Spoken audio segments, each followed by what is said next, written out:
Some of you may remember one of the most feared weapons in all of boxing in the last decade was this ginormous wrecking ball of a head possessed by Timothy Bradley.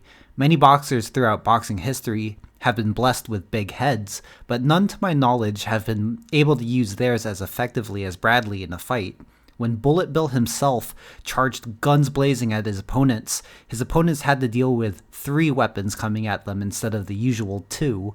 Not only did they have to deal with his 2 fists, but also the diamond-hard, unpadded cannonball of a head he swings around so dangerously. So let's take a look at how Bradley became the first and only master of the accidental headbutt.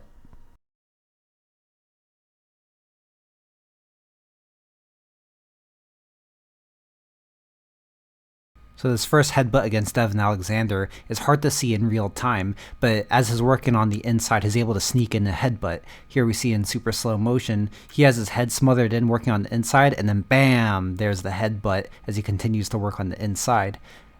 You see is super slow. He sneaks it in right in front of the referee, and he gets away with this, able to cut Alexander. So Bradley, as you see, he has his head smothered on Alexander to protect himself from Alexander's free right hand. You notice that he has himself protected there. However, his head is on the referee's side, so he won't be able to get away with a headbutt in clear sight. I also want to add that Bradley's right side is tied up with Alexander's left side, so neither guy can use that side to punch. Bradley is clearly at an advantage here because his head is being protected from Alexander's free hand by Alexander's own head. So Alexander, on the contrary, is open to Bradley's free hand at this position.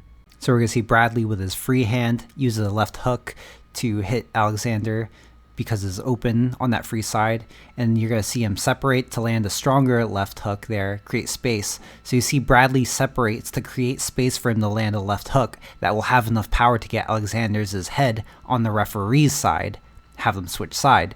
And this separation also makes space so that Bradley can disguise a headbutt as him trying to re-smother Alexander.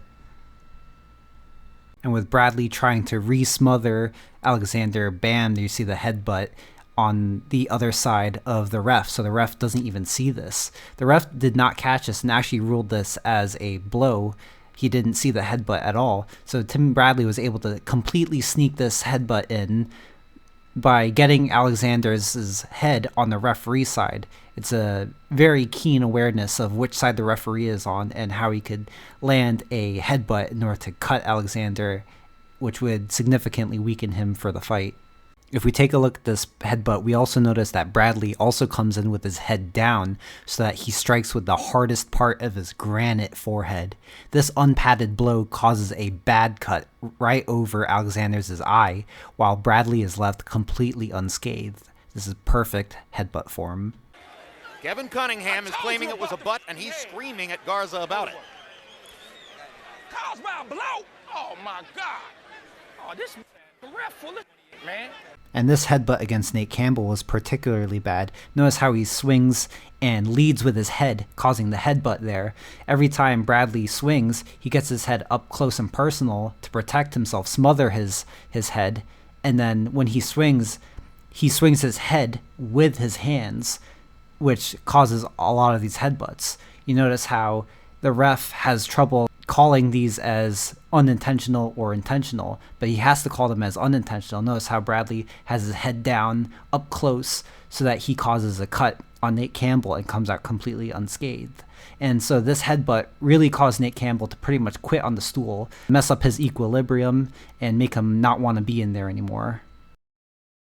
Speaking of Bradley whipping his head around, here you see him land another good headbutt as is trying to land a right-hand counter against Luis Carlos Abregu. And this looks like an unintentional headbutt, but Bradley is really whipping his head around with the punch, so the referee calls it as unintentional, but really he gets this headbutt to stun Abregu and pretty much drop him. And so Bradley is able to essentially land both 2 shots with 1 counter. He's able to land a headbutt and the right hand because he's whipping his head around as he's throwing his punches. And so a lot of people used to describe Timothy Bradley as a pillow puncher, not a heavy puncher, and a lot of this lack of power is due to his punching form. Even though he wasn't born with the power, a lot of it comes from this form of him trying to generate power by whipping his head around as a counterweight instead of twisting at the hips. Usually if you twist at the hips and lead with your hips, then you will generate a lot more power. However, Bradley doesn't use his hips much and instead uses his head as a counterweight, whipping it around to generate the power, and this will cause a lot less power in his punches, although he'll land a lot of headbutts that he'll get away with. And this violent whipping around of his head at close range causes this beautiful headbutt on Abregu and allows Bradley to land a couple more punches as Abregu goes down. And this is a very sneaky tactic that Bradley is able to sneak in, very sneaky technique that he won't get penalized for. And lastly, here against Manny Pacquiao, you see here that Pacquiao establishes an angle on Bradley, and Bradley whips his head trying to counter Pacquiao and lands a headbutt right on Pacquiao's eye. You see as Bradley is trying to counter Pacquiao, he knows that his counter is not fast enough to catch Pacquiao angling off.